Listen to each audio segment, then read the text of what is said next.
18h, nous partons pour l'information sur RTI 1. Bienvenue. Le Premier ministre Patrick Hachi a procédé ce mardi après-midi à l'inauguration de l'extension de l'usine Cargill à Yopougon, zone industrielle. Avec cette nouvelle capacité, le groupe agro-industriel va broyer plus de 170 000 tonnes de fèves de cacao chaque année, rapprochant ainsi la Côte d'Ivoire de sa vision de transformer de plus en plus et sur place ses matières premières. Les petites et moyennes entreprises réclament une meilleure implication dans les missions diplomatiques ivoiriennes à l'étranger.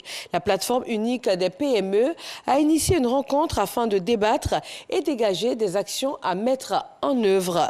Chaque connaît. Les PME ne veulent plus jouer les seconds rôles dans le développement économique de la Côte d'Ivoire. Elles veulent aller plus loin et pour ce faire, elles réclament une implication forte dans l'offensive diplomatique menée par les autorités ivoiriennes afin de capter le maximum de marchés à l'international. C'est ce qui ressort de cette rencontre de la plateforme unique des PME. Nous avons des grands couturiers et ces couturiers-là doivent être capables de s'installer, par exemple, au Sénégal, normalement, pour vendre. Nous avons des startups qui sont dans l'ingénierie, dans l'informatique.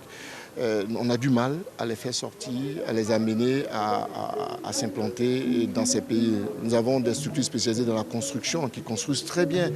Mais comment s'implanter dans les pays limitrophes pour faire du commerce, pour montrer le savoir-faire ivoirien? Pour le porte-parole de la plateforme unique des PME, la conquête des nouveaux marchés est devenue un défi permanent et vital pour tous les acteurs économiques qui doivent désormais faire face aux enjeux de la globalisation.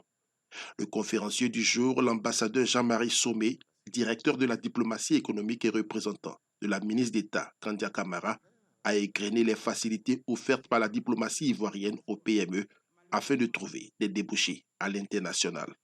Nous avons des mécanismes qui sont mis en place, mais qui ne sont pas exploités par les PME. Aujourd'hui, nous venons vers ces PME pour dire « nous avons les moyens de vous aider, nous sommes prêts à vous aider, mais expliquez-nous ce que vous voulez. » Il y a de l'artisanat, il y a la transformation, il y a le vivrier. Tout ça fait qu'on n'est pas assez fédérés pour avancer ensemble. Nous sommes prêts à aider pour trouver des débouchés à l'extérieur. Donc on prépare avec la diplomatie économique le terrain pour que, effectivement, ces PME arrivent. Tous les diplomates aujourd'hui ont pour mission assignée par le chef de l'État et la ministre d'État.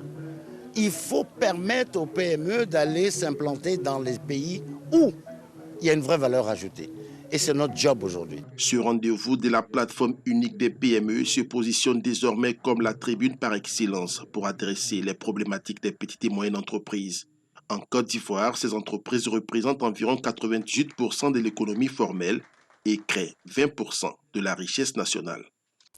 La complémentaire, c'est le nouveau régime de retraite complémentaire par capitalisation que vient de lancer l'institution de prévoyance sociale SEGRAE, destiné aux fonctionnaires et agents de l'État en activité. Ce nouveau produit vient compléter le régime de retraite de base afin d'améliorer la pension de retraite. Vous souhaitez vous rendre à San Pedro pour un séjour, pas de problème. Mais la donne change dès qu'il est question d'y trouver un logement permanent. Se loger dans cette ville du sud-ouest ivoirien est un véritable parcours du combattant. Même avec la cité Bardo, le plus grand bidonville de l'Afrique de l'Ouest qui s'est aujourd'hui modernisé. EcoPlus, ce soir, vous invite au cœur de la cité balnéaire pour décrypter cette crise du logement. Au Mali, les 3 ressortissants chinois enlevés en juillet dernier ont été libérés. Et selon un communiqué du président de la transition, ils sont en relative bonne santé. Cette libération a été possible grâce aux efforts conjoints des forces de défense et de sécurité, des forces spéciales et des services de renseignement. À Glasgow, plus de 80 pays, également l'Union européenne et les États-Unis, se sont engagés à réduire de 30% par rapport à 2020 les émissions de méthane d'ici 2030. La présidente de la Commission européenne, Ursula von der Leyen, a précisé ce mardi que les émissions de méthane sont responsables d'environ 30% du réchauffement de la planète depuis la révolution industrielle. Il est principalement émis par l'activité humaine, notamment l'agriculture et l'élevage, les combustibles fossiles et les déchets. Merci de nous suivre sur RTI 1. Je vous retrouve à 20h pour le journal.